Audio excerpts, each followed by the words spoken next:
Entonces, muchas gracias a todos por unirse a esta reunión. La idea, pues, primero que todo, pues tenemos aquí a Brad Smith, reconocido host de podcast en Estados Unidos y pues el autor del software BeerSmith. Es un privilegio pues tener a Brad Smith aquí con nosotros, entonces él nos va a presentar algunas características de su software. Vamos a ver entonces qué podemos aprender de esto. So Brad, I just said that you are very well known in the United States, you know, that you have a podcast, a very interesting podcast, and you are the author of this a very great software. So you're gonna, give us a presentation about it. So please go ahead. You're good to go. Louis, thank you very much for having me. I appreciate you guys hosting me tonight. And Louis had asked me some time ago to talk about BeerSmith. So I've got a short presentation on BeerSmith, probably take half an hour or so. And then I'd be happy to answer any questions anybody has after that. So I'm going to talk about the software. I'll give you a brief history here of how it all evolved. I actually started the package back in 2003, actually, or 2002. I was brewing beer and I started actually developing it for myself originally. And I started selling it in 2003. And then 2010, I went full time. So I've been doing this for 11 years now, I guess, full time. And went through a whole bunch of iterations. BeerSmith 1, BeerSmith 2 was launched in, I think, 2011. BeerSmith 3 is launched in 2018. And I continue to work on it. I launched BeerSmith Web back in June. So what I'm going to do is give you a quick overview of the software and also talk a little bit about some of the features. And I'll talk a little bit about some of the future plans I have as well. This is, very popular software. I think on the BeerSmith recipe site, which again was started kind of late, we have about 250,000 people that have signed up at one time or another and started and used the software. So here's some of the topics that I'm going to talk about. There's also, I should also mention, there's a lot of professional brewers that use the software now as well. So anyways, here's some of the topics I'm going to talk about. I'm going to start by describing how to create an equipment profile, because in order to use BeerSmith, it needs to have some information about the equipment that you're brewing on. Because crazy. See. Question? Sorry, somebody jumped in there. Anyways, the software has to know something about the equipment that you're brewing on, how big the batch sizes are, what are the losses, how efficient is your system, in order to be able to develop recipes. But basically, once you have a good equipment profile, and there's dozens and dozens of preloaded ones you can use as well, then you can basically select that in your recipe and start building recipes. So I mean, that's the basic process. Is you set up an equipment profile for your equipment. Really a one-time thing. You really only have to do it one time if you got it dialed in properly. And then you can start building recipes using your ingredients and everything. And BeerSmith comes preloaded with a ton of ingredients. There's more ingredients that are available as add-ons. We'll talk about that. I'll talk about all the tools you can play with to adjust your recipe and some creative ways you can work with recipes. We'll talk about mash and yeast starters, Brew Day features, the cloud. We'll talk about BeerSmith Mobile, how it interacts with the cloud. There's a new cloud-based version of BeerSmith that lets you work directly from the web. So you can basically log in from any device, including your laptop, your tablet, or your mobile device, and access all your recipes in one place online using BeerSmith Web. So I'm going to talk about some of those different things, as well as some of the features that were added in BeerSmith 3, as well as BeerSmith Web. So why use beer software at all? Well, back in the day when I started, I actually started brewing in 1987. There was no software. So we did everything by hand. And in fact, a lot of the calculations that we use today, a lot of the basic stuff like how do you calculate the bitterness in IBUs was done by Glenn Tinseth and a number of others in the early 90s. So back in the 80s, we didn't even have those basic tools to calculate by hand. But as things evolved, we got more sophisticated, and now you can calculate all kinds of things. And so, a lot of people started moving to spreadsheets and things like that in the early 90s. And then eventually you started to see integrated packages come out. Probably one of the most popular early ones was called ProMash. BeerSmith has been around, like I said, since 2003, so quite a long time, almost 20 years now, I guess. And the goal, the nice thing about the software package is it does all the work for you. It does a lot of the calculations for you. It calculates mash temperatures. It calculates water profiles. It'll do all kinds of things. And it really lets you focus on creating the recipe, picking the ingredients, trying to get the flavors right, as opposed to trying to do all these little calculations. Also, BeerSmith is nice because it does a number of sophisticated calculations for you, like whirlpool hops and water profile matching and stuff like that. That is actually fairly complicated to do by hand. And there's a lot of other packages that don't have those features, which is one of the reasons that BeerSmith is used by a lot of pro brewers. Anyways, the nice thing about the software is a lot of times it lets you get the beer right really the first time. So you can sit down with an idea in mind. Maybe you're trying to match a beer or a beer style, and you can get it right, fairly quickly using the software. Whereas if you had to do all those iterations by hand, it'd be kind of complicated. There's other advantages too. I mean, there's the BeerSmith recipe site now has 1.4 million recipes on it. You have access to a large portion of those. You have record keeping, you have repeatability. There's a lot of advantages to using software.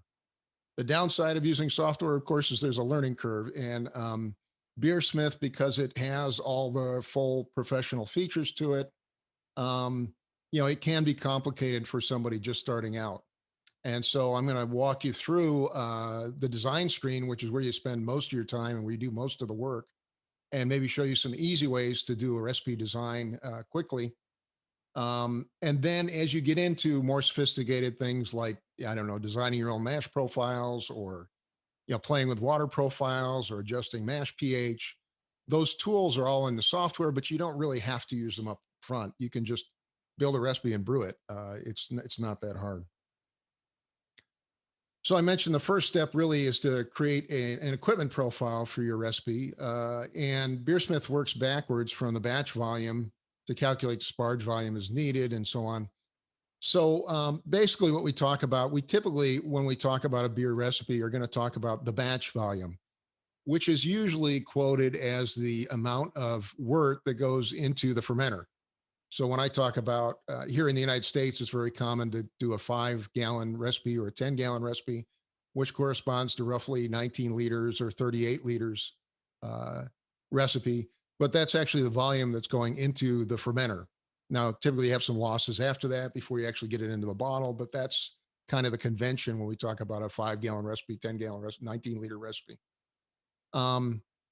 Anyway, so if you start there in BeerSmith and enter that particular number first, now you work backwards from there and factor in things, for example, like your true loss, which is used, that's the gunk that's in the bottom of the boiler when you're done. Or top up water if you're an extract brewer. Quite often extract brewers will brew a smaller batch on the stove, and then they'll add water, top up water, in order to get it higher and so on. Anyways, all those little factors, additions and subtractions, get you back to your pre-boil volume. Of course, boil off is a significant factor as well. And then working backwards from there, the program basically calculates things like your grain absorption, how much water gets absorbed by the grain itself, the ton dead space, which is simply the dead space in your mash tun. You can have Kettle top up water as well, which some people use. And so on to determine your sparge volume and your mash volume. So that's kind of how the system works. And usually as a starting point, you can either enter your values if you got some idea what they are, or you can quite often just start with one of the preloaded ones. There's a ton of preloaded ones in BeerSmith. We'll talk about add-ons in a minute. You can also get access to more using the add-on feature. So for example, if you got a specific system from Blickman or somewhere else, you can also use those. So typically it's easier to start with one that's already built. There's standard 5-gallon profiles, for example, and work backwards from there. I did want to talk for a minute about perfecting your equipment profile, particularly if you're an all grain brewer. It's very important that you measure the volumes at each step and match them up to the profile. So for example, if I was starting with a brand new brewing system, I would sit down and get as close as I could to start with, using the measurements that I know. But then I would actually measure the volume at each step. And the reason you want to measure the volume at each step and match it to your profile is because volume has a significant effect on gravity. If I have, four and a half, or I'm sorry, let's say I have 21 liters of wort versus, 18 liters of wort, that's going to have a significant impact on the gravity, the original gravity of the beer when I start. So you want to measure those volumes, get them right. The next thing to understand is brewhouse efficiency. If you're an all grain brewer, this is a number that comes into factor with all grain brewing. Brewhouse efficiency is different than mash efficiency. It's basically a gross number that kind of includes all the losses in the system. And most of the systems we're working at the homebrew level have something in the range of 70 to 75%. A lot of times I recommend people start with something like 72% is a good point. And basically it's a measure of how efficient your system is in converting gravity points from the grains into actual gravity points in the fermenter. And again, 70 some odd percent is sort of a good number. So that's another thing to consider. And you can actually, using the session page, you can calculate the actual brewhouse efficiency after you brewed a batch and try and match that up and say, well, how well did I do in reality versus, what I estimated. But that number is used to drive how much grain goes into the system because, if your system's less efficient, you're going to need more grain to hit a given target gravity.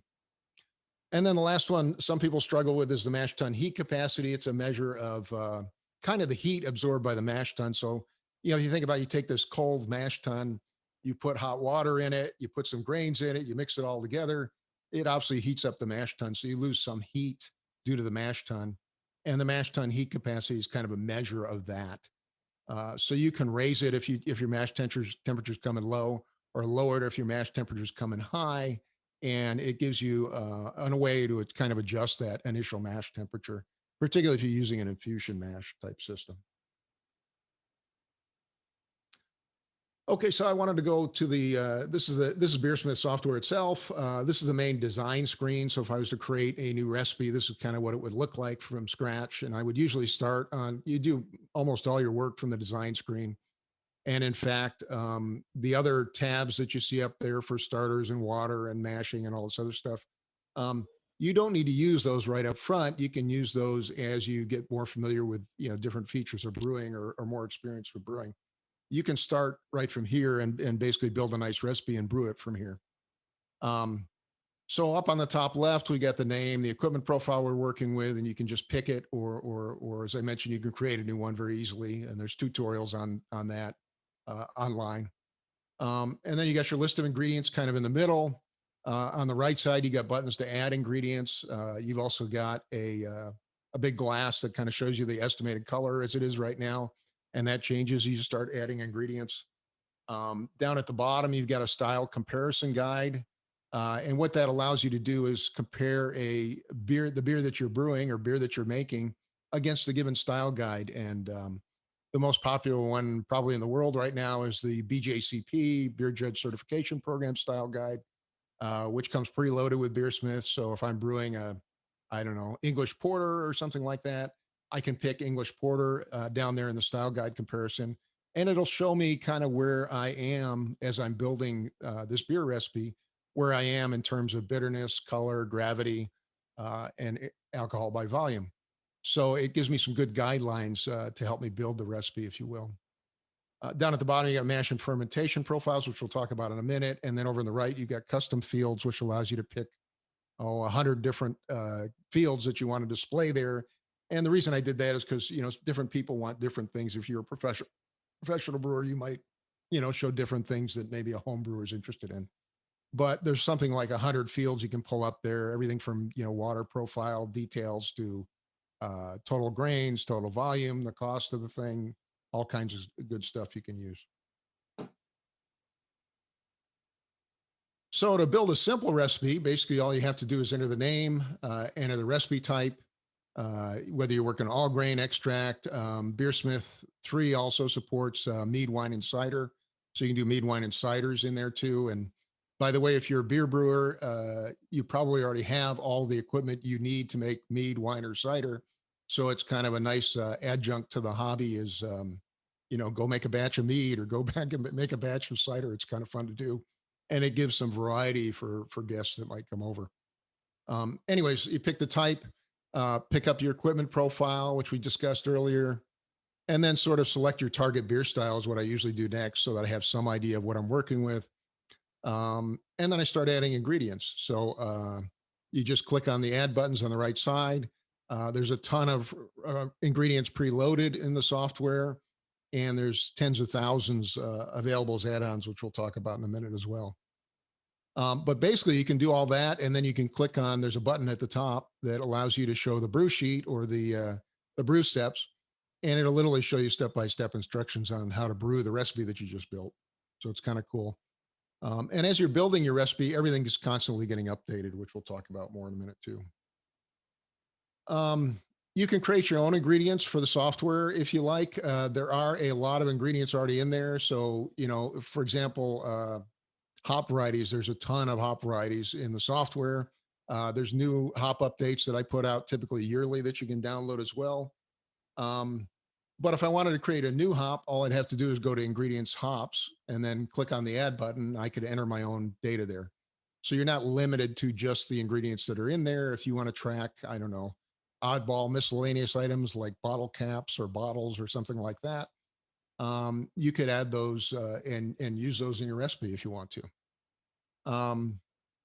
One concept to get used to is that each recipe has a complete copy of its ingredients. So the reason I do that is because you want to keep older recipes as brewed, right? I don't want, maybe I go make a change to my equipment profile or go make a change to one of my ingredients somewhere. I don't necessarily want that to change any of the recipes that I brewed maybe 2 or 3 years ago. So because each recipe has a complete copy of its ingredients, you really have kind of 2 ways to customize the ingredients. You can go and edit the ingredient from ingredients view, which is going to change it for all future recipes that you build. So if I go over to ingredients hops and I change the alpha acid for a hop, for example, that's going to affect any future recipes that I build. Or I can edit it just within the recipe that I'm working on. So for example, if I add a hop like, I don't know, East Kent Goldings, and then I double click on that hop again to edit it in the recipe itself, I can change the alpha percentage on that to match maybe the alpha percentage from the package I just got from the store. So let's say in the database, it's 5% and the package I just got is 4%. I can just enter 4% there. It's not going to change it for all future things, but it's just going to change it for that one batch because that's kind of a one-off thing. But this idea that, each recipe kind of has a complete copy of all its ingredients, all of its profiles and everything is nice because you can also go back potentially years later and pull up anything that you brewed in the past and see, oh, exactly what, how much hops did I use? What was the alpha percentage on the hops? Which mash profile did I use? What did my equipment look like at that point? Do I need to scale it because I got a new set of equipment? Things like that. I mentioned add-ons. You can go to File Add-ons to get new profiles as well as new ingredients, and that includes vendor-specific malts, grains, fruits, hops, yeast varieties. You can get recipe packs. You can get equipment profiles. I don't know, let's say you've got a Blickman set of equipment, or I just uploaded the SS BrewTech ones the other day. If you got a particular set of equipment, there's even professional equipment there. I've got the some of the Blickman commercial systems, 7-barrel systems and larger systems on there. You can download those as add-ons, what they're called. And there's literally tens of thousands of ingredients out there available as add-ons. So if you've got a specific yeast that's local to your country or whatever, quite often you can find it there and download it very easily. So you just go to File Add-ons, you pick the type that you want, yeast, grains, hops, equipment, whatever it is, select the ones you want to install, and it'll put them right in your system. I talked a little bit about the style guide comparison box. This is sort of a blow up of that at the bottom here. So this is at the bottom of the design screen. And it gives you sliders that give you sort of a visual indicator of the gravity, the bitterness, the color, and your ABV, alcohol by volume. compared to your target style. So if I'm making a extra strong bitter, you know, I can just at a glance see how I'm doing as I'm adding the ingredients. Have I got enough hops? You know, is my gravity in the right point? Am I kind of in the range for the color, and so on? So it just gives us a nice, easy way, visual way to sort of evaluate the recipe as I'm building it. There's also kinds of cool tools to adjust your recipe. So there's a scale recipe button, which lets you change recipe size. Importantly, it also lets you scale a recipe to match your particular set of equipment. And I think I've got an example of this later, but I mean, you can pull somebody else's recipe down from the cloud, for example, and scale it to your exact equipment and then walk out and brew it in just a few minutes. And it'll match everything. It'll match the size, the bitterness, the you know, all the grains and everything to match your particular set of equipment instead of somebody else's. You can convert between all grain and extract. You can do adjust gravity. You know, you set the gravity level. You can set the bitterness level. You can set the color. You can individually set bitterness levels. There's actually another button to do that. And then there's a grain percent button that lets you set the percentage of grain for each recipe. So, you know, each of these things makes minor adjustments to the recipe. So if I adjust the bitterness, obviously it's going to adjust the amount of hops that I'm using up or down to match whatever bitterness level I've set. If I adjust the color, it's going to adjust the ratio between the dark and the light grains. So it kind of does all this stuff for you. And you know, kind of here's a kind of a neat way to to think about this. So this is let's say this is a clever way to build a recipe, if you will. So let's say I'm building a recipe that has these 5 grains in them that you see there. And I want to build it, you know, I've got some idea what the percentages are and so on. So literally all I have to do is select the grains right up front. I don't even have to pick the amount. I can just put like a pound of each or a kilogram of each in. So I put a kilogram of maris otter, a kilogram of corn flake corn, you know, a kilogram of caramel, and so on. And so once I got those in the recipe, I can click on the grain percent button, which will set the percentages. So I can go in and say, well, you know, I don't want, you know, 20% maris otter. I want 71% maris otter, 15% flake corn, you know, 8% caramel, whatever it is. And I can put those percentage numbers in there. And now it'll adjust the weights, but keep in mind, I've still got like just a couple kilograms of grains in there. I don't have enough. So now, after I've adjusted the grain percentages and I've got them where I want, then I'm going to use the adjust gravity button to set the target gravity. So, you know, right now the target gravity might be like 1.01 or something like that. If I click on the adjust gravity button, I can set it to whatever I want. So let's say my target gravity is going to be 1060. So I put in 1.060 over there. And now all of a sudden the grain amounts are up to where they're supposed to be. And then I can do a similar thing with the hops. I can enter the hops that I want, and then I can click on adjust bitterness, and I can play with how much contribution I'm going to get from each of the hop additions. So this is sort of a powerful way to use the tools that you have at your hands to build a recipe that you want, without really, again, thinking about, oh God, do I need, you know, 3 pounds, 2 ounces of, you know, flake corn or whatever it is. Instead, I can just pick the ingredients and then focus on, well, what's the correct balance between these ingredients? What's the correct balance between my hop additions? I mentioned that the program also has a Brew Day Timer tab and a Brew Sheet. The Brew Sheet gives you step-by-step instructions. So if I, you know, started with a brand new recipe, I pick my equipment, I put in a couple ingredients that I like, and I've got the recipe built. You can click on the Brew Sheet button, which is up on the big toolbar there, and it'll print out step-by-step instructions how to brew that for your particular set of equipment. So it does all those underlying calculations to calculate, for example, the mash water additions. You know, it reminds you when to add your various hops and other things. It does all the mash steps. It does all the, you know, tells you how much water to add, what temperature to put it at, and it kind of puts it in a nice step-by-step format. Similarly, there's a Brew Timer tab that lets you walk through and run the Brew Day Timer, which again is going to remind you when a particular step's ready to go. When is the next mash step? When is the next boil step? When do I need to add my hops, and so on. So those are both available as well. I want to talk about the Brewlog. A lot of people, I get this question a lot, so I threw this slide in here. a lot of people are like, well, if I've got a recipe and I brew it again, how do I keep track of what I already brewed or whatever? And, I've got all these recipes that all have the same name. So what I do is every time I brew a recipe, I basically will update the brew date, and then I'll update the version number. And then after I brew the recipe and record my session data in it, I will go to the copy to log button, which copies, essentially makes a complete copy of that recipe and puts it in the Brewlog folder. So now the Brewlog folder has a copy of every recipe as it was brewed. It's also got the date and the version number on it. So I can go back and say, okay, I brewed, I don't know, cranberry mead, or I made my Great Lakes porter. What did I do the last time I brewed it? And what notes do I have? How did it come out? And so on. But it's kind of nice that, after a couple of years, you got this nice long list of stuff of what you brewed and what it looks like and how it came out. The next thing I want to cover is the BeerSmith Recipes Cloud, which you can find, you can access. You can, in fact, set up a free account there at BeerSmithRecipes.com. Basically, what it is it's a giant web server that I maintain that keeps all the recipes in it, or keeps, I should say, all the shared recipes in it, not the local recipes. When if you create a recipe in the desktop program, by default, it's only on your computer. It's not shared. It's not in the cloud. It's not any of those things. But anyways, so BeerSmithRecipes.com is sort of the shared version, the cloud version of it. There's 1.4 million recipes on there as of this morning. I think 250,000 users.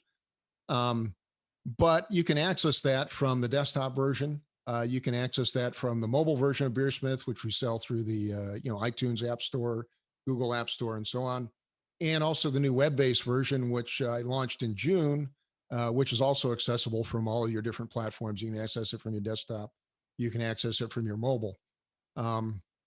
But what you can do is you can basically copy a recipe to a cloud folder in, say, your desktop version, and access it from the web version, or access it from your phone if you like.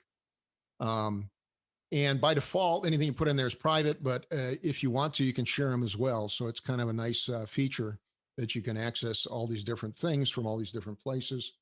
And now with a new web-based version, you can actually create recipes in the web as well, or right from your web browser, and access them from anywhere, even if you don't have the app or you don't happen to have your laptop with you or whatever. So one of the nice things about having this shared cloud of stuff, if you will, and I should mention that anything you put in the cloud folder is private by default. I think I may have a slide on it coming up, but anything you put in there is private by default, unless you decide to share it. So when you copy something to your cloud folder, you create a recipe in the web version or whatever, it's not shared by default. It's going to be private by default. And only if you mark it shared will it actually show up in the public search. But there are many tens of thousands of recipes that have been put into the public domain there. And you can find those by doing a search at BeerSmithRecipes.com. You can also find them from the cloud search feature in BeerSmith itself, which is available on all the different versions as well. But it's kind of nice. You can actually find other people's recipes very easily, and you can download, you make a copy of them. It'll copy it into your local folder, and you can work on that copy and sort of edit it. And I think I've got an example of that as well in a minute. There's a ton of standalone tools in BeerSmith. These are also available from the web and the mobile version. But there's over a dozen individual brewing calculators, and these are things that do all kinds of nice things like, I don't know, the weight to volume tool will tell you how much volume you have left in a keg. So let's say you got the empty weight of a keg, it'll do that conversion from weight to volume and tell you how much is left. There's tools in there for adjusting bitterness. There's tools in there for doing your refractometer, hydrometer adjustments. There's tools in there for calculating yeast starters, decoction volumes, mash adjustment, all kinds of stuff. So let's say your mash temperature is off by just a little bit. There's a tool for that. You can go in and calculate how much hot water or cold water you need to add to get your temperature back to where you want it. The desktop version has an inventory system. I'm actually working on a web-based inventory system as well that'll be in the cloud as well. But basically, you can start out with a recipe. You can add that recipe to a shopping list. There's a shopping list view in the desktop version. I can take that shopping list to the store, buy whatever I want, and then come back and add that to my inventory view. And then you can sort of close the whole loop here by removing that. When you actually brew a recipe, you can remove stuff from the inventory and kind of close the loop there. So the desktop version has this feature. I'm working on adding it to the cloud. In BeerSmith 3, we added mead, wine, and cider, which I mentioned earlier. So for example, for mead, there's dozens of preloaded honey varieties you can use. You can add new fruit ingredients using just the brie level. So for example, you can drop your hydrometer into some fruit juice and find out how much sugar it has, and then enter that right into BeerSmith as a new ingredient if you like, and then go ahead and brew with it, or make mead with it, or make wine with it, or make whatever you want with it. There's nutrient calculators for mead makers, and these same kinds of features are available for wine and cider as well. There's a mead style guide, there's a wine style guide, there's a cider style guide, all available in the software now. So really nice stuff there. The water matching tool is one of those advanced features that some of my competitors don't have. This allows you to, if you get in more advanced and get into actually adjusting your water profiles, which is, kind of a nice thing to do, particularly if you're an all grain brewer. You can start with a base water profile. Let's say that's, think of that as your local water supply, or the supply that comes out of the tap, for example. And then you can blend it with other water supplies if you want. Let's say if when I lived in New Mexico years ago, I had extremely hard water. So what I would have to do is blend my water with distilled water in order to get it down to the point where I could actually brew with it, because it was just too many ions in it. And then you can do a best match for both mash and sparge waters to any given profile that you want. So for example, in BeerSmith, there's a ton of preloaded water profiles, and they're listed both by city and in many cases by beer style. So let's say I'm making an IPA. I could go in and say, okay, I want to match my local water profile to an IPA water profile. So there's a match a target profile button there that lets you do that. And what it'll do is it'll actually do sort of a least squares fit and try and determine what additions, what salt additions do I need for my water to get my water as close as possible to the target water that I picked. And also feeds into the mash pH tools. Again, if you're an all grain brewer, adjusting your mash pH is a nice thing. So here's the mash pH tools. Again, some of the other competitors don't have this, but being able to adjust the mash pH right within the recipe is one of the things I added with BeerSmith 3. So it'll calculate the unadjusted mash pH based on your grain bill and the waters you picked, that water profile stuff that we were talking about a minute ago. And it'll actually do the adjustment for you too. It'll calculate how much acid you need to adjust your water profile to get down to a given target pH. And this is something that a lot of advanced all grain brewers do, as well as a lot of professional brewers do. They add typically lactic acid, phosphoric acid, or acid malt to their particular beer to get it down into the range they want during the mash, during the conversion. Anyway, so this stuff's another advanced feature that's built into the software. Some of the other stuff that's in there, support for whirlpool hops and no-chill hops. So you can now set both time and temperature for each individual whirlpool edition. BeerSmith will calculate how much bitterness that adds to the overall profile. And I know IPAs are really big. New England IPAs are really big here. So a lot of people are making these beers now here in the United States, at least, where they use almost exclusively whirlpool editions. So having those features available is very important. You can do two-stage yeast starters in BeerSmith 3. There's support for alcohol tolerance in yeast, which starts to come into play when you're making really high gravity beers. Also very important for making mead and wine. There's cloud folders now to organize your online recipes, so you can have those organized much like you do your local recipes. I've got support for high altitude brewing. So if you're brewing at, for example, if you're brewing in Colorado at 5,000 feet, which is, I don't know what, I can't do that to meters. Let's see, 5,000 feet, 1,500 meters. I know, something like that. Anyways, the higher you are, what happens is the lower the boil temperature becomes. And that actually becomes a factor because now you get less hop utilization because you're boiling at a lower temperature. So in BeerSmith 3, you can enter that into your equipment profile, what your altitude is in meters or feet. and it will handle that for you. There's also large changes to the ingredient profile database. Hundreds of new items have added. The BeerSmith 3.1 update, which came out in June of 2020, added some alternate pH models. A lot of people wanted the sort of brew in water type pH adjustment model. They use a slightly different formula for acid tools. So that's been incorporated. A lot of people are using the tilt hydrometer now. That's also incorporated. You can import tilt session data. You know, the tilt hydrometer records your temperatures and your gravities as the beer is actually fermenting. And you can now import that directly into BeerSmith. There's new dry hop settings. There's transactional data storage, a whole bunch of other stuff in BeerSmith 3.1. And then this year I launched 3.2 and the web-based version of BeerSmith. And the web-based version of BeerSmith is actually surprisingly complete. You can access it from beersmithrecipes.com. You can create an account there and try it for 30 days for free, I think. But it's basically got the entire recipe editor there, including all of the features I just talked about. You know, you can do whirlpool hops, you can do water profile matching, you can do mash pH estimation, you can do all these advanced features. The Brew Day Timer is available there. But because it's in a web-based format, you can access it from anywhere. So you can access it from your desktop browser. You can access it from your iPad or something like that. You can access it from your mobile phone. So if you've got a Google phone, you literally just log into the website from any phone and you can pull up your recipe data and actually edit it right there too, which is nice. Anyway, so that's some of the features that I added. I apologize. I got cloud version of beta test now. It's actually been released now, so it's all available to you just by logging in.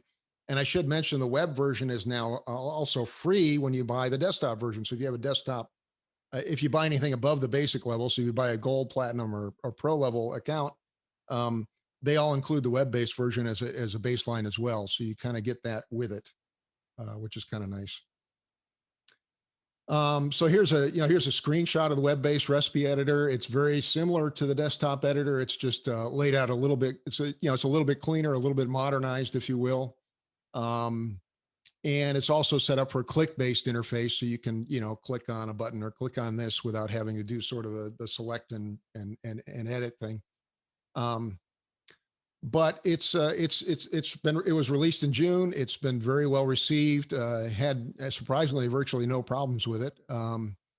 And you can build anything you want there. It also has all the add-ons available. You can create custom ingredients. You can create custom profiles. It's mobile friendly, so I can actually access all the same tools on the mobile version. On the mobile login to this, if you will, the web-based mobile version. I can access the same tools as I can from the desktop version. So a really nice set of tools that you can access from just about anywhere. In fact, a lot of professional breweries even now are starting to go towards storing all their stuff in the cloud, because then they can access it. They can have multiple brewers working on it at the same time. There's a lot of advantages to doing that. You can also interface between the desktop and the new web-based version. So for example, if I've got an equipment profile I created or something like that, there's features on the desktop version of 3.2 that allows you to go into your profiles and easily transfer them to the cloud, or transfer items from the cloud back to your local machine. So, I mean, this is nice. You can do this with ingredients as well, but you can do ingredients or profiles. If I spent some time and I created, a whole bunch of stuff on my desktop version, it's very easy now to move that over to the web version and use it there. And here's some of the things I have planned in the future. The web-based version does have a lot of the features we talked about: the water mashing, the session data, the imports, printing. You can print even from the mobile version. All the desktop editing features all available now. Right now, I'm working on adding an inventory system and some calendar features to the software, the web-based version, I should say. And in the future, I'm working on a transaction-based inventory system, which is more oriented a little bit more towards the professional users, but can be useful for a lot of home brewers as well. And it's actually going to track, the transactions when you add things to inventory, delete things from inventory. So you can do things like go in and say, okay, how much grain did I use this month? So things like that a lot of professional users want. And then after that, I'm actually working on I already started on it, but I'm working on a desktop rewrite where I'm revamping and bringing the entire kind of look and feel up to date, and also improving the cloud integration with the desktop version. So that's my next major project. I'm hoping to have a lot of the inventory work done by Christmas, and then after that, work on the new stuff. I should mention I actually do all the programming myself, so a bit of a work. So here's a whole bunch of sites, and I just want to mention a couple of these. If you go to beersmith.com/video, there's video tutorials that are like 2 or 3 minutes long on virtually everything that you have, including a new web-based version, the mobile version, the desktop version, you know, how to do common things like how do I download a recipe and scale it to my equipment profile? You know, how do I use a Brew Day Timer, things like that. How do I create an equipment profile? I also have my blog where I put out an article on homebrewing every week. I have a newsletter that has actually like 96,000 people on it, where you get an article that I write every week. I write articles on beer brewing basically every week. There's a discussion forum and a whole bunch of other stuff. Obviously, I do the podcast as well. So lots of material to access. In fact, if you go to the blog, beersmith.com/blog, there's even there's indexes now. So there's a podcast index and an article index, going back some 500 articles, and I can't remember, 230 podcast episodes that you can pull up. So if you're interested in a particular brewing topic, a lot of times you can pull up a specific thing on that. And with that, Louis, I'd be happy to open up the questions. Thank you so much for the presentation. I have some questions from people. I have one friend who asked how do versions work? How can he get the best use of the versions in his recipes? I'm sorry, the version number in the recipes? Yeah, like how can he use the versions? Yes. Yeah, so typically what I'll do is when I brew, let's say I'm brewing I don't know, like something that I brew like a lot. Like I like Guinness stout. So quite often, several times a year, I'll brew a Guinness stout, Guinness style stout, if you will. What I do is I will bump the version number every time I brew it. So and I'll also adjust the date every time I brew it. So if I'm, let's say I'm on version 1.9 or whatever it is, and then I'll set the brew date for it as well. And then I'll go along and brew the beer, and I'll enter my session data, with all the, what was my actual original gravity, what's my actual final gravity, and all that other data in there. And then once I've done all that and I've got a finished beer and I've put some notes in it and so on, then I'll go and use that sort of copy to Brewlog thing where I go and copy that version to my Brewlog. So I've got a record of it, right? A complete copy of it. And then next time I go to brew the Guinness stout or whatever it is that I'm brewing, I just do the same sort of thing. I'll clear out the notes, I'll clear out the session data, and I'll bump the version number and change the date and then brew it again. And again, I'll put it in the Brewlog when I'm done. So then if you go through my Brewlog, it goes back, quite a few years now, but it lists all the recipes that I brew, all the different versions that I brewed of the same recipe, if you will. And it's also got the brew date when I brewed it. So I can go back and go, well, what did I brew 3 years ago? So that's how I use it. Actually, it's very interesting because in my case, what I do is I never brew the same recipe, but I do variation to the recipe. So say that I'm doing a saison with, I don't know, like Pilsner and wheat, but next version I want to do it with spelt rather than wheat. So I bump up a different version. So rather than just using the same recipe and adding different notes to the recipe, what I do is kind of keep the log of the little variations that I do to the same recipe. Well, I do that as well. As obviously one, an important thing to do is actually brew, try and perfect a recipe, try and get it to where it gets better and better and better over time by playing with different things. But there are, I've reached the point. I've been brewing for 30 something years now, so I've reached the point now where I have some stock recipes that just work, and so I kind of keep those on tap. You know what I mean? So that's how that is. My wife likes, I make a Belgian wit that she enjoys. So I kind of try and keep that on tap. You need to have that on tap all the time. Yeah. Yeah. I know what you mean. Yeah. So I have another question. Like, do you software, does your software support brewing a bag? Yeah, absolutely. typically, all you have to do to use brew in a bag is set up your equipment profile properly, especially making sure you got, enough room in the mash tun and so on, because brew in a bag, typically you're putting all the grains into your mash tun along with all the water up front. So you got to make sure your equipment's set up sort of right. And then all you really need to do is pick, it's called a brew in a bag mash profile. So when you go in and pick your mash profile, well, you can pick like single infusion, double infusion. There's a whole bunch of them preloaded. There's ones that are preloaded for brew in a bag.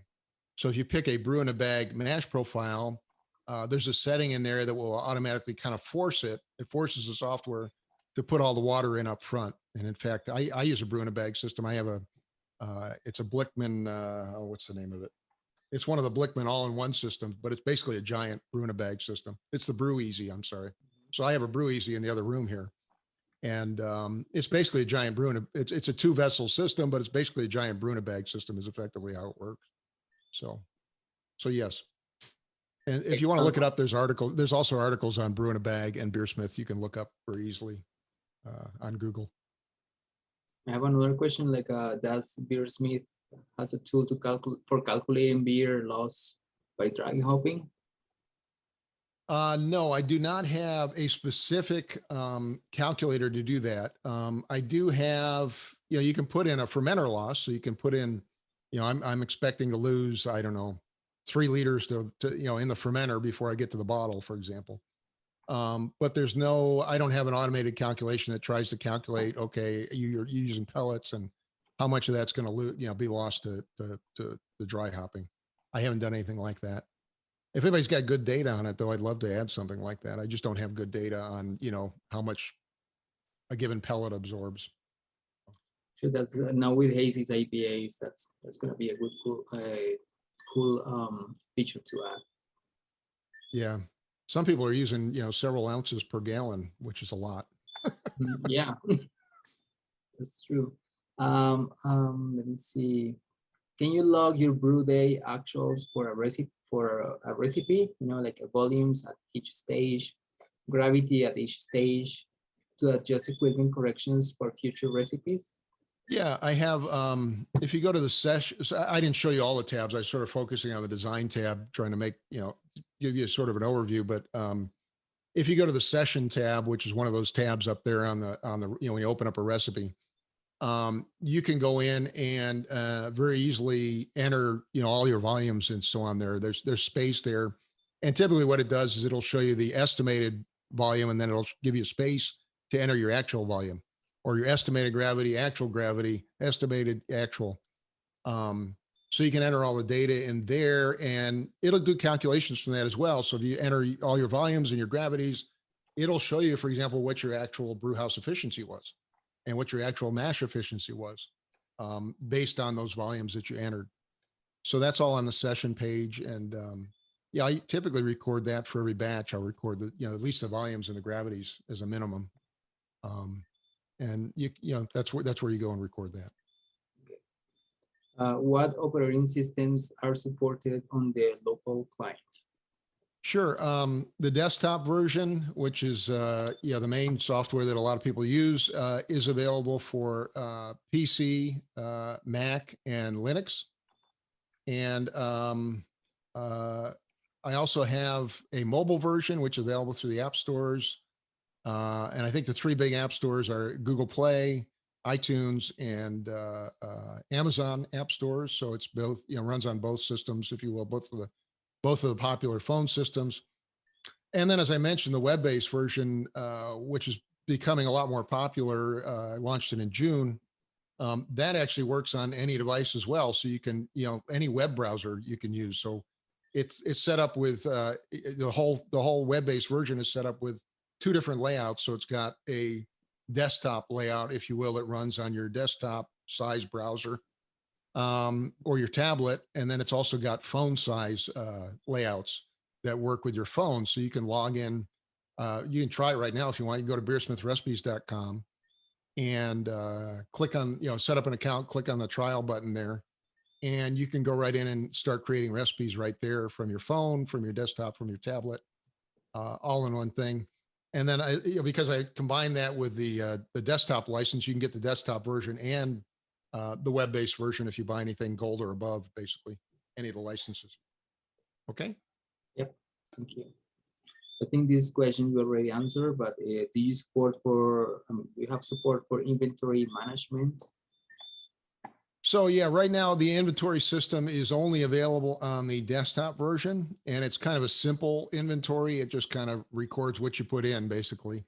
I'm working on a web-based inventory, which I think will be very popular because one of the complaints a lot of people have with the desktop one is you can't really share it across computers, right?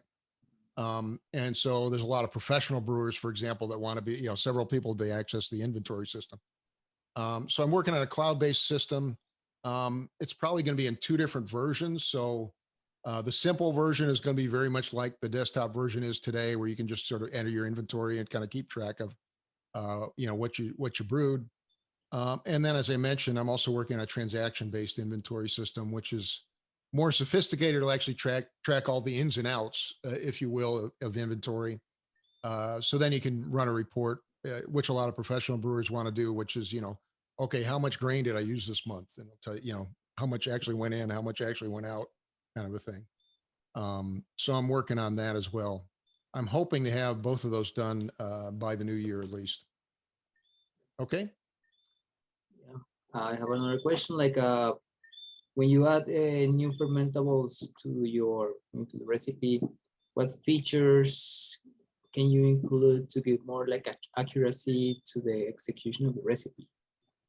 So if you're adding something like a new grain, for example, quite often what I recommend is go to the grain, the maltster's website and pull the data off of there. So for example, typically some of the critical things that you're looking for are the color of the grain and the what's called the fine grain dry yield, which is sort of or fine grain dry extract, which is typically that's kind of the extract, the amount of sugars you can expect to pull out of that grain. They do that actually by pulverizing the grain and running it in a laboratory. So it's sort of a idealized situation, but that's the standard number that if you will, that's very, very important.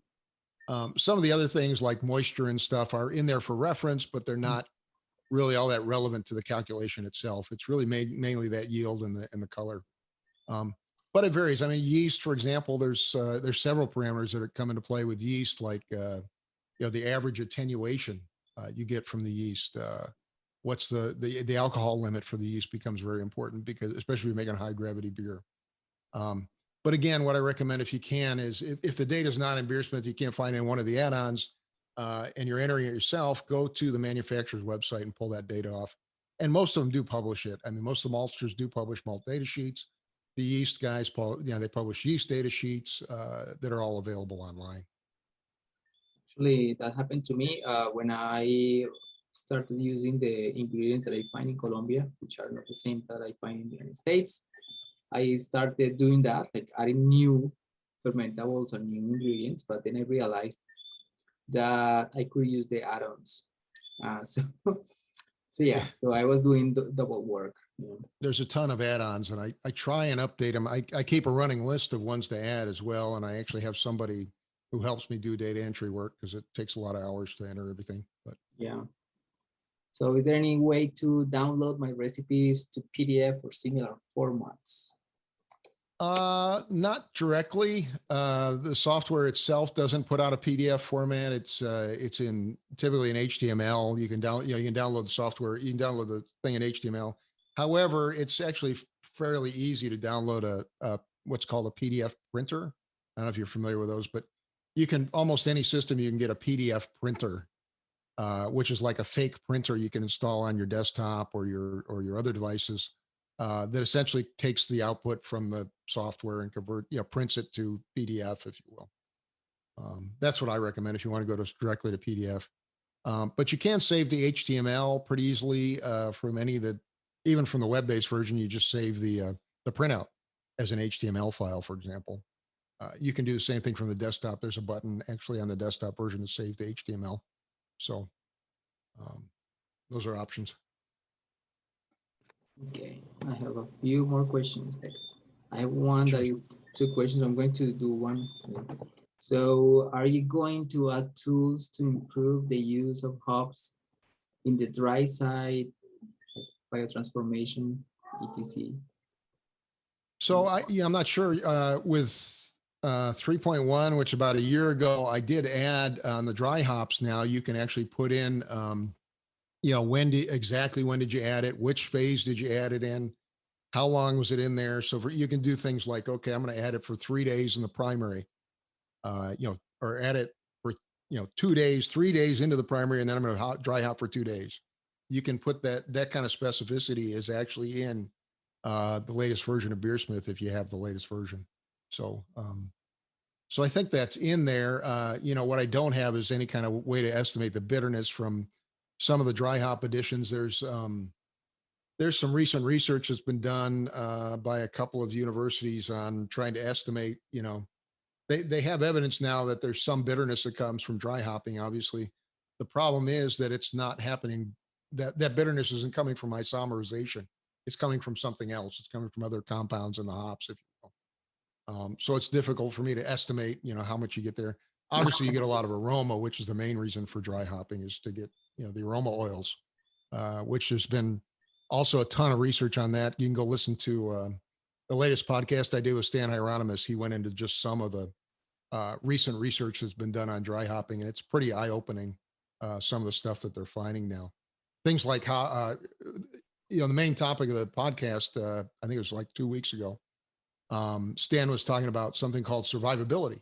Mhm. And hop survivability is simply if I use hops, like whether, let's say they're dry hop, boil hops, whatever, what percentage of the aroma oils actually make it into the finished beer? So which percentage of the aroma oils survive that process? And it turns out it varies by hop and it varies by aroma oil. So some hops are very survivable, i.e., a lot of the aroma oils they have in the hops actually make it into the finished beer.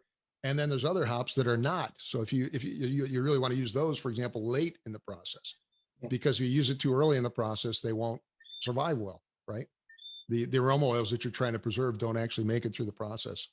And there's been some great research on that. And there's a couple links also in the podcast I put in the show notes on some of the references there, and including some charts where you can pull up individual hop varieties and see, i.e., how survivable they are. So kind of neat stuff to talk about. Actually, just a parenthesis on that. I've been following also Scott Janisch, which is in your area, Brad. Yeah, Scott. Yeah. Yeah, and also I've actually been talking with him, trying to get him on the podcast. I think. Let me think. I think I might have him next week. Yeah, that's a great guy, and also Hernan Castellani from Argentina. And all these guys. Talk to him.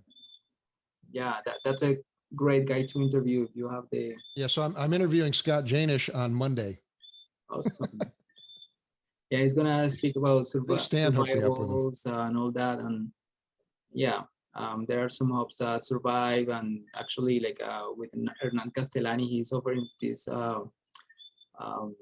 presentations, and you have to pay for that, but it's really like you get an immersion in hop usage. And to be honest, I've been using the tools that you have in your software to kind of take the best advantage of the hops, because it's not just like the survivables, it's also when you go to Brewlog has the great tools to see the charts of all these, aroma and flavor. So you can actually decide whether if you are going to use this hop in the kettle, so you're going to lose all the, fruitiness, but you're going to get all the piney and all these, woody flavors, or if you want to have a whirlpool addition of 90 degrees Fahrenheit, it's going to give you this, bitterness, this time, this amount of time. So actually, it's not, I don't have any partnership with you, Brad, but No. your They probably, I'm not sure, but they probably pulled some of that from Yakima Hops, did a whole bunch of research on that, and they published several charts and reports on that. Stan talks about it. So I saw somebody popped up in the comments there and asked where can you find the podcast? So the podcast is the podcast that I do every other week. I do two a month. It's at beersmith.com/blog. And the one you want to look for that we're talking about just now is with Stan Hieronymus. It's just a few weeks ago, so it's maybe, I don't know, 1 or 2 episodes back. And it's on hop survivability. And then, as I mentioned, I'm interviewing Scott Janish on Monday, and I'll probably have that up maybe later next week for to listen to as well. Also a good resource on it. And the show notes in that Stan Hieronymus podcast have links to some of the stuff I was talking about with the charts that list specific hop varieties and how survivable they are. And it's based on, I think it was Yakima hops that did a lot of the base research here that a lot of people are quoting. So anyways, they made it go off on a tangent there. Yeah, I get so excited with this type of topics, but anyway, sorry. So I have 2 more questions. Like one is, there is somebody asking like if you, I mean, I'm gonna just read as it is. Like someday the software will have tools calculate the adjuncts, sorry, like for example, fruits, things like that. What kind of adjuncts did you have in mind? I'm sorry. Like fruits. Oh, fruits. So, I mean, BeerSmith does actually have, when I added the mead and the wine and the cider features, BeerSmith now does have stuff. So, I mean, if you add fruit, for example, in the primary, it'll calculate the effect of it. Keep in mind when you're working with fruits, though, that they're almost 100% fermentable typically. So typically what you do when you're adding fruits is you're actually thinning the beer. You're creating a lot of alcohol, but you're basically thinning the beer out because you don't, it doesn't add a lot of body to the beer. You know what I mean? It just adds a lot of sugar to the beer, which then ferments away. I personally like working with fruits that have more acidity or tannins in them. And the reason is because the acidity and the tannins will survive through the fermentation process and, you know, give you some nice flavor at the end. A lot of the softer fruits that don't have, you know, that are really sweet, but don't have much acidity or tannins, they don't really provide much structure that survives fermentation. So you don't get, it's much more subtle, the flavor you get. Anyways, I've done a lot of work with meads and fruits and wine and beers. It's kind of a lot of fun. A hobby of mine, I guess. Okay, I have the last one, the last question, I guess. Is Sure. there a calculator to give you volumes based on the kettle headspace for your kettle? So what BeerSmith does is it uses the kettle volume that you have there, and it will try and estimate, it'll try and at least tell you if you're over, but no, I don't have a thing that specifically says, you know, here's how much extra space you need in your kettle in order to, you know, keep yourself from boiling over. That's not built into the software, I guess, if that's what you're asking. Maybe I have one question for you. Yeah. I mean, I kind of when I design a recipe, I use BeerSmith, but when I do simple things like a sugar calculation for priming sugar, I use a brewer's friend. For some reason, you know, I just use that because I'm used to do that. I know that you have a tool for that, but what would be the advantage of using BeerSmith versus, you know, brewer's friend or these other software that are well, I mean, that same I mentioned the, you know, dozen plus tools or whatever. That same calculation's available there if you want to do it there. You see what I'm saying? So, I mean, you could do the same thing and you could do that same calculation in BeerSmith if you wanted to. It's just a matter of preference. It's a very simple, you know, we talk about carbonation, a very simple calculation to do. So, I mean, you really could do it anywhere. It's also built into the recipe builder too, inside of BeerSmith. So if you pick, you pick one of the nice things about BeerSmith, I guess, you pick a carbonation we have, there's profiles for equipment, there's profiles for styles, there's also profiles for carbonation. So you could go in and say, okay, I want to prime with honey, or I want to use wort, or I want to use dry malt extract or whatever. You can do that in BeerSmith, and all you really have to do is select that profile and say, okay, I want to use dry malt extract. It'll tell you how much dry malt extract they have. So that's kind of one of the advantages, I guess, is you know, it's kind of flexible in terms of how you can do that in the recipe itself, as opposed to having to go to a separate calculator. But again, it's a matter of preference. That particular calculator. I mean, I could do that with a calculator too. It's just, you know, I like having it all in one place. That's one of the reasons you have, you know, the beer software packages have become popular, because it's nice to have it all in one place. But many of these calculations are not that you know, a lot of the some of the stuff is complicated. Like when you talk about, you know, the dry hopping and whirlpool hopping and you know, that stuff gets complicated. But a lot of the stuff we do day to day is not that complicated. You can use a simple calculator. You can use a spreadsheet. You can use an online calculator. All those same tools that we're talking about, like the carbonation tool, those are also in the web-based version of BeerSmith. So I mean, you could just as easily run it through the web-based version if you wanted there as well.